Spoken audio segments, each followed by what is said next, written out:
This is the Craftsbuilt 2000, also known as the Gashmaster. Its 17-inch blade with 248 steel teeth can slice a telephone pole in half in 9.2 seconds. The way I see it, anything with 248 teeth should not be allowed in a school. If you screw up using the Craftsbuilt 2000, or the Nordtron F7 grinder, or the Impreg rotary lathe, best case, you'll go home minus a thorax. You see, my philosophy is simple. In a world where there are literally 10 million ways to mutilate yourself on a normal day, why go messing around with tools? It was a philosophy that I based my entire life and school schedule around. That is, until one fateful day last spring when the school schedule gods were in the mood to bust my clams. Because when my new schedule arrived, I saw the one word that I prayed I'd never see. Shop.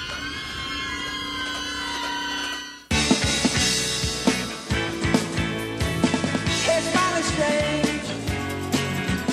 You looking happily rain. I can't settle in bed. Or have you picked your target yet? It's ended. Got your dog bite. It's ended. It's ended.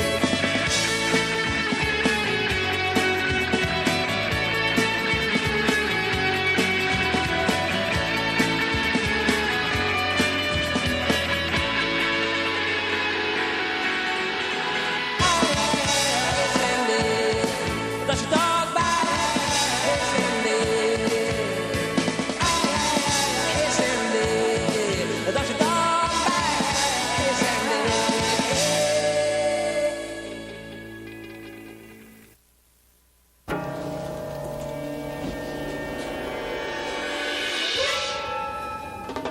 Tools. They're loud, they're sharp, and they can kill you. And what do you end up with after risking your limbs and life? A spice rack. Is there anything more pointless in life than a spice rack? And is making a spice rack worth the loss of a body part that I've come to know and love? Obviously, the schedule gods must think so. Either that, or they're into spicy food. And that's where my story begins. In the dungeon that is shop. Real funny. Put my head into a vice. Can you take it out now? It's so funny. Why aren't you laughing, corn boy? Mike, please don't put his head in the vice. What are you, his dad? As a matter of fact, I am his dad. Luckily, like a lot of socket heads, Endless Mike Hellstrom was very easy to confuse. He was one of those high school lifers who always seemed to be in shop. You know the type. Guys with names like Harley and Fleck. Well, here's something you might not have known. Socket heads rule their turf. You need a tool. You come to me. You need a nut, nail, screw, bolt, nut. You come to me. You need a safety goggles or a helmet. You come to me. And maybe, if you pay attention and you follow the rules of the class, Mr. Slurm, he might let you work on a special project. Questions? What's a special project? If you deserve to know, you'll know. What's that supposed to mean? Who cares? I don't want to have anything to do with Slurm's special project. I'm just going to sit in the back, get my C, and see you later, shop class. Yeah, I heard all about Slurm's special project. It's a cryogenic freezer. He wants to freeze his own head when he dies. Really? It's an anti-ballistic fragmentary explosive. What, you guys never heard of those? Teddy, you can't make a bomb in shop class. Want to bet? Besides, I heard that Slurm wants to get the guy back who... Oh yeah, there was something I forgot to tell you about Mr. Slurm. Nobody knew how he lost it, but just like his special project, practically everyone had a theory. I heard he cut it off himself so he could be part tool. Landmine. Mekong Delta, 67. Another theory was that Slurm made his claw and all its attachments himself. In shop class. Wood. Theory and practice. I couldn't believe that I actually had to sit there and listen to this ratchet brain babble on about wood. And what was the story with all those attachments? And I couldn't figure out whether everyone else had been lulled into a hypnotic trance by Slurm's sideshow, or if they were seriously into it. Hey.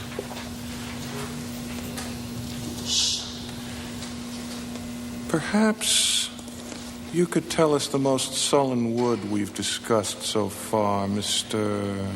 Wrigley. Naugahyde? Mahogany?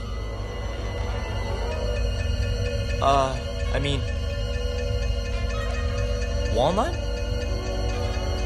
So much for vanishing. Right then I decided that I had too much at stake to cross this guy. It was only the first day, and already Slurm had me pegged. But while one Pete was busted, the other Pete was in business. When he heard I was taking shop, he took an after-school job as an insurance salesman. Our motto is, when you least expect it, expect it. But Pete wasn't selling car insurance or homeowner's insurance. Pete was in the dismemberment business. He had a chart that showed every body part and their value in cash and merchandise. Bill was the only one who bit Pete's bait. I sure didn't, because there was no way that I was even going near the power tools. The Craftsbuilt is not a toy, and it is not just a tool. It is the Cadillac of saws. Use it carefully. 12 years ago, a Mr. Nabby didn't. One hair of his got caught around the Craftsbuilt patented Accuchrome spinning drive shaft. The rest of his scalp quickly followed. Who'd like to cut something with the TS4? Or as you'll soon be calling it, Slasher. Ah, yes. How about... I will, Mr. Slurm. Thankfully, Ellen saved my thorax for the moment. But what I didn't know was that Ellen wasn't really saving me. She was leaving me, because within a week, Ellen had turned into a slurmoid. Did you know that a blowtorch burns with the same intensity as the Earth's core? If you stare into the flame long enough, you can see its soul. Wanna look, Pete? I knew that Ellen had a history of going a little, overboard at times, but this was ridiculous. I don't think of it as melting the metal. I think of it as setting it free. It didn't take long for me to realize that I was the only kid in that class who just wanted to get a C and get out of shop forever. It's Danish modern.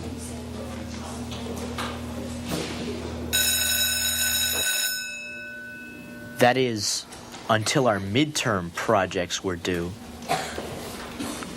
You were one sick kid, D. You see, Slurm had his own way of grading. Airless, C minus. The Caligari technique. Very good, young lady. B plus.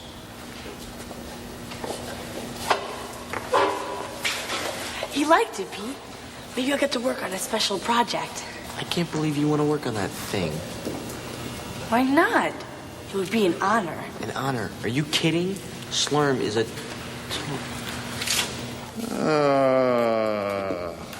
Mr. Wrigley. Well. I want everyone to look at what Mr. Wrigley has done. What are you laughing at, Mike? Well, There's real poetry here. Yes. Real feeling, Mr. Wrigley. Come with me, young man.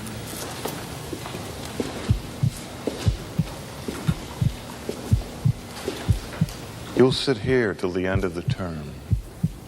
But... You're going to be part of my special project team. Right alongside Mike. him?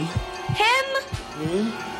For the rest of the semester, Mr. Wrigley, you and I are going to be one.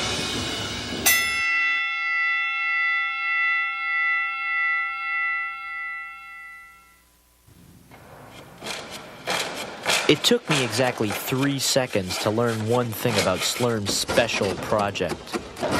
There was nothing special about it. Use the chop saw and make me a circular form. And this time, Mr. Wrigley, don't hew the edges. I had become Slurm's personal power tool. I sawed, sanded, drilled, hammered. Every day my limbs were in danger. And if that weren't bad enough, Slurm never told me what I was working on. Never. All I knew was that he kept it hidden from the world in a cabinet that was never opened. No one else seemed too concerned about it, but no matter how hard I tried, I couldn't stop wondering what was in there. It was like some black hole that kept trying to suck me into its whirling vortex. What was Slurm hiding? What difference does it make? It's a special project. But don't you think it's a little weird that Slurm won't tell me what it is? It wouldn't matter to me. How do they expect me to work with metal this soft? It's like cheese. Maybe it is an anti-ballistic fragmentary explosive. I think you're going a little overboard, Pete. I don't trust Miller. If the special project wasn't something bad or dangerous, why wouldn't he tell me what it is? I'm working on it. If you're really that worried about it, why don't you just ask Mike what it is? Mike who? Mike. Mike Hellstrom. Since when did you start calling Endless Mike, Mike? Whenever I call him Mike, he helps me out.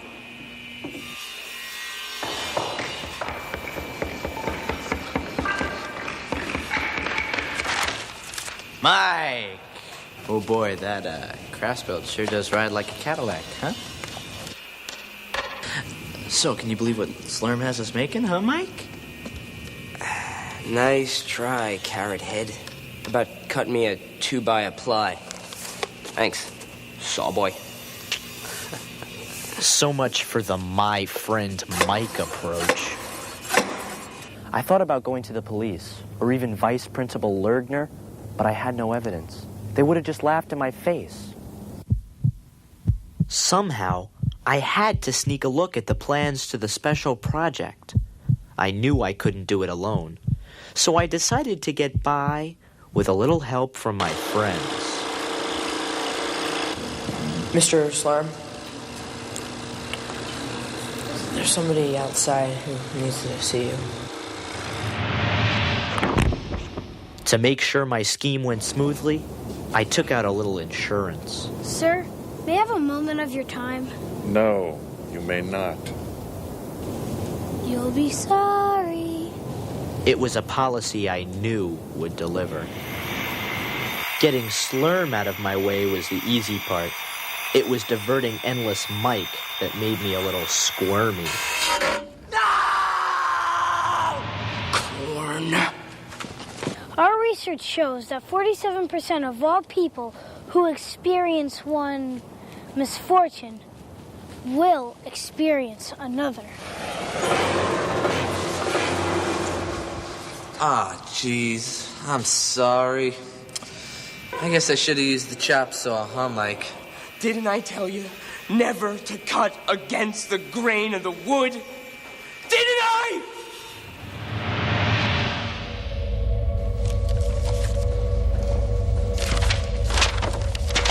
Mr. Wrigley, I forgot to tell you. Project's over. What? Yes, it's finished. You've completed the requirements for this course. But I said it's finished, Mr. Wrigley. Now, return to your regular table. So I was free. Free from being Slurm's slave. I should have been the happiest I've ever been, but for some strange reason, I wasn't. Could Slurm have known that I was onto him? And now, was he trying to keep me from getting too close to his secret?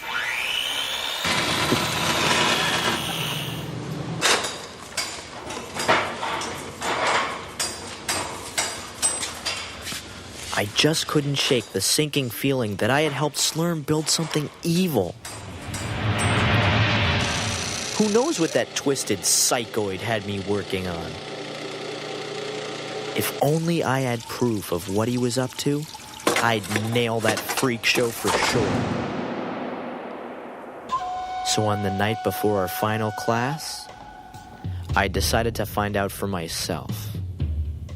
Once and for all.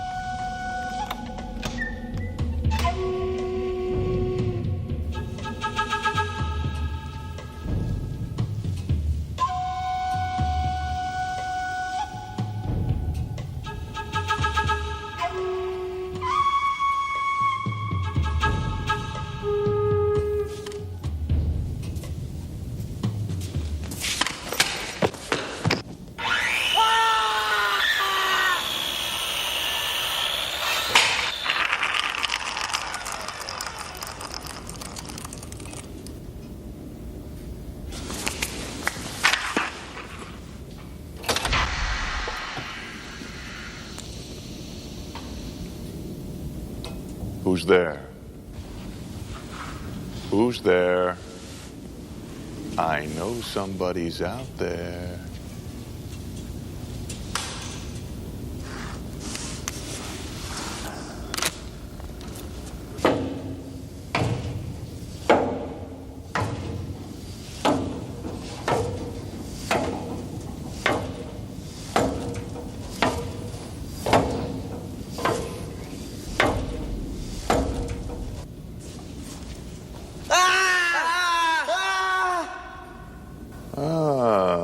Mr. Wrigley, I've been waiting for you.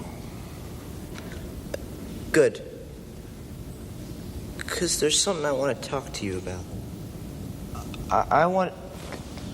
I demand to know what I've been working on. You demand? Come into my office, Mr. Wrigley. Sit down, Mr. Wrigley.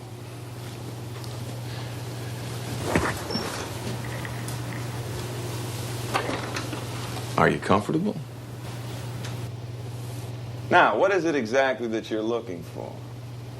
You know, the anti-ballistic fragmentary explosive. Or that cryogenic chamber. Cryogenic chamber? Wow, that's a new one. Cryogenic. Tell me what it is. Relax, Mr. Wrigley. Calm down. Are you comfortable? Stop asking me that. Well, I want to know because I am very comfortable. I have been ever since you finished building this air conditioner for my office. That's it? An air conditioner? That's the special project? Oh, Mr. Wrigley, give yourself a little more credit. This isn't just an air conditioner. Look, it has 3 settings. Low, medium, and over here we have high. I prefer medium. You feel that?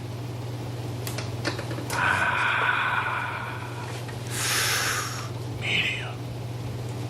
But That's not fair. Fair.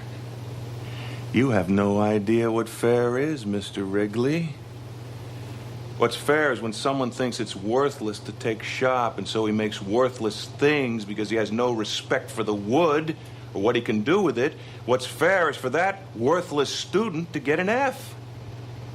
Now, what's not fair is when something's taken away from you at a very young age before you have the chance to discover its power.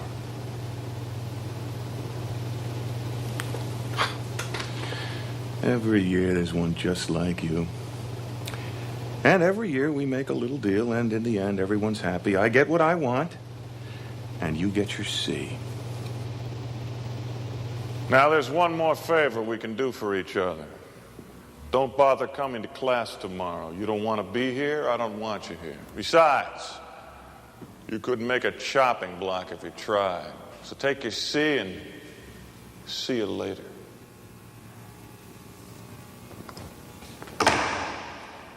Wrigley, what are you doing? Making something. Well, make sure you turn off the light after you make it. And, Mr. Wrigley, don't forget to turn off my air conditioner when you leave. Don't worry, it won't hurt you. I worked like mad all through the night. And as I worked, I couldn't help but think about, well, everything. Mr. Slurm, his hand, the special project, and the feeling of being worthless in someone's eyes. But I knew the truth. Pete Wrigley was better than that, and it was time for Slurm to learn it too. The next morning, I was ready to get the grade I deserved. Metal never looks as lovely as when it's been set free. Excellent job, Miss Hickle. A.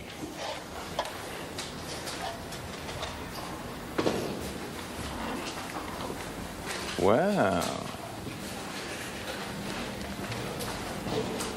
Mr. Wrigley.